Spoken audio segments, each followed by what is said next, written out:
Ce soir, mes chers compatriotes, et je vous le dis avec solennité, l'heure est grave. Gouvernants et gouvernés, riches ou pauvres, personne n'est à l'abri du Covid-19. Moytu ko yow mi moytu ko jàngoro ju bon jaa ngi law fi ci àdduna moytu ko yow mi moytu ko jàngoro ju bon jaa ngi law fi ci àdduna moytu ko yow mi moytu ko jàngoro ju bon jaa ngi law fi ci sama réew moytu ko yow mi moytu ko jàngoro ju bon jaa ngi law fii ci sama réew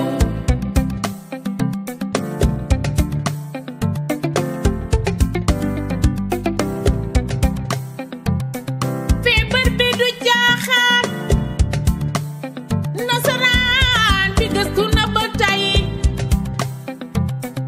moom amul garabam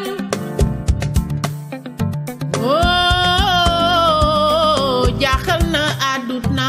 moytu ko yow mi moytu ko jàngoro ju bon jaa ngi law fi ci àdduna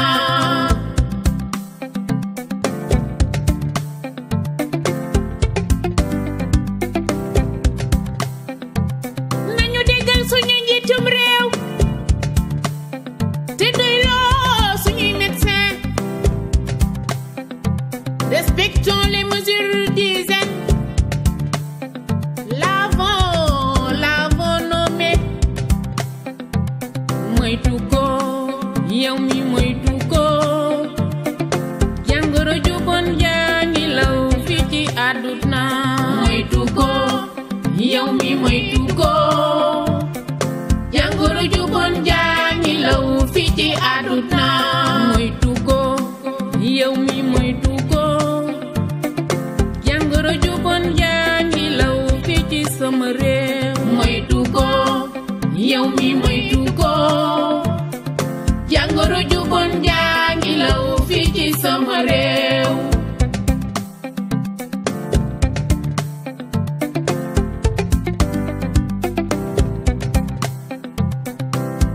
nañu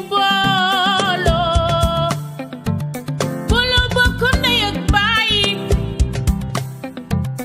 kilifa diine yi ñaan kilifa aada yi ñoom it ñaan pour yàlla ñoo ngi lay ñaan mu jeex ci àdduna moytu ko yow mi moytu ko jàngoro ju bon jaa ngi law fi ci àdduna moytu ko yow mi moytu ko jàngoro ju bon jaa ngi law fi ci àdduna moytu ko yow mi moytu ko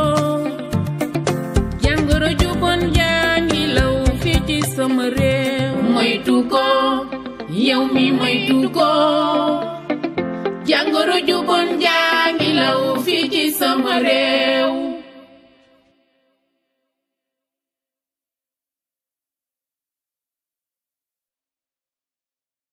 Ce soir, mes